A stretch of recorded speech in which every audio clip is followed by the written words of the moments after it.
કેમ છો બાળકો? મજામાં ને? આજે આપણે ધોરણ 2 માં હિન્દી વિષય ભણીશું. આની આગળના વિડીયોમાં આપણે ક થી ભ સુધીના વ્યંજન શીખ્યા હતા. તમે તે સ્વાધ્યાય પોથીમાં પણ લખ્યા હતા.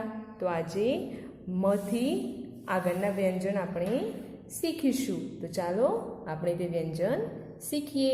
હું અહીંયા બુકમાં કરું તે રીતે તમારે પણ ઘરેથી સ્વાધ્યાય પોથીમાં પૂરું કરવાનું છે. તો ચાલો સૌથી પહેલાં મ સે મગર.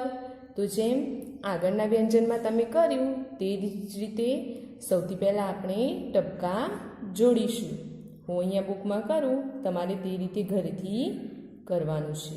મસે મગર, મસે મગર, મસે મગર. પછી અહીંયા આવું મ તમારે જાતે લખવાનું છે.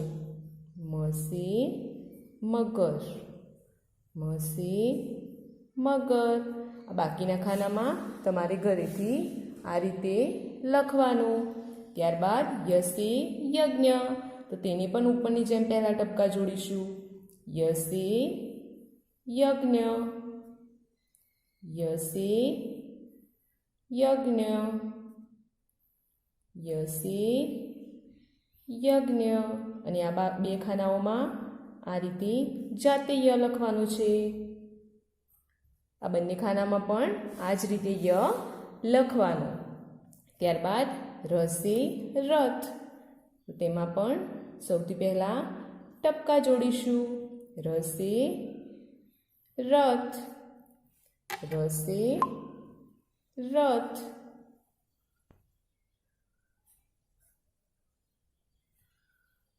આ રીતે. ત્યારબાદ લસે લડકા. તો તેમાં પણ સૌથી પહેલાં ટપકા જોડી અને પૂર્ણ કરીશું. લસે લડકા, લસે લડકા, લસે લડકા. ત્યારબાદ ભસે વકીલ, વસે વકીલ, વસે વકીલ.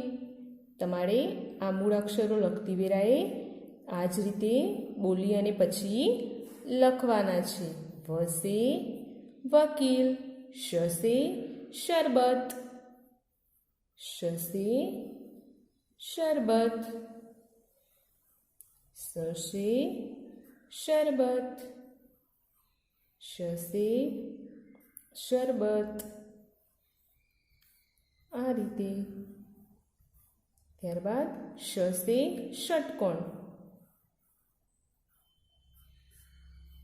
શસે ષટકોણ, શસે ષટકોણ, શસે ષટકોણ. ત્યારબાદ સસે સર્કસ. ટપકાની ઉપર જ લાઈન કરવાની રહેશે.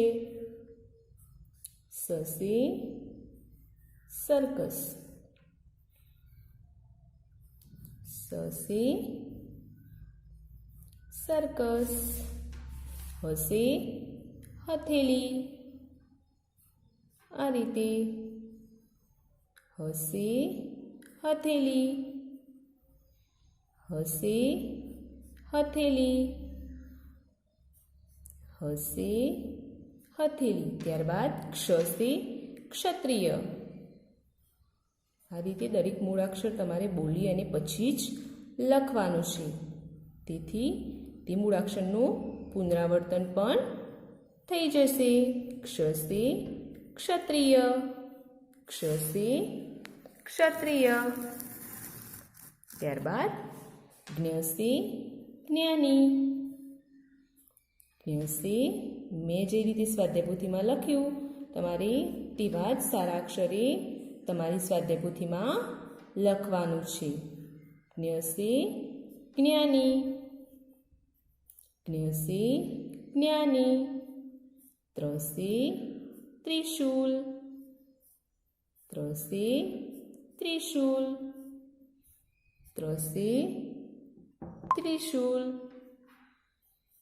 ત્રસે ત્રિશૂલ, ત્રસે ત્રિશૂલ, સ્ત્રસે શ્રવણ, એક જ, સ્ત્રસે શ્રવણ, સ્ત્રસે શ્રવણ.